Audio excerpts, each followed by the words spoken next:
From the first British female MP, Nancy Astor, to the first female Prime Minister, and even the first baby in Parliament, women have been making their mark in Westminster for a century. However, since the passing of the Qualification of Women Act, there have been nearly 5,000 MPs, and only 491 of those have been women.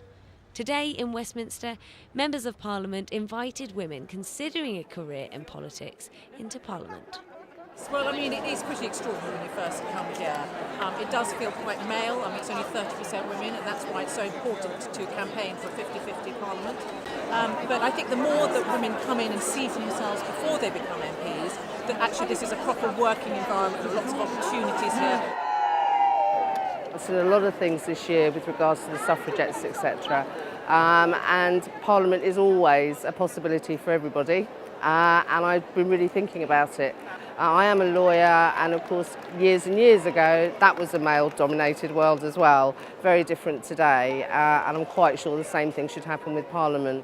Perceptions of people in political parties and selection meetings, media perceptions of how women are treated in public life, and unfair levels of personal criticism and abuse that are thrown often at women politicians. So I think it is about attitudes in public life, and it's also about encouraging girls in schools to take it seriously.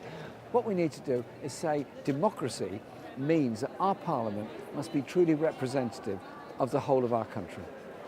The event today was dubbed Ask Her to Stand, aimed at calling on more women to close the gap across not only gender but disability and race too.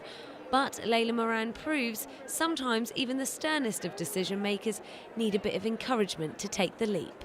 Often women have to be asked more than once, and I would say I was probably asked 4 or 5 times before I actually started to put the forms in and get going. And a lot of the people who don't put themselves up to stand do it because they don't see others who are like them. And I have to say, as a Palestinian, I thought to myself, oh, there's no one else, is that going to be a problem? Am I British enough, for example? Actually, everyone is welcome here and everyone can contribute here, and if you're a bit different, all the better. Today's event was not just calling for change on the benches, but also a change in policy to put further pressure on parties to consciously think of equality in all their practices.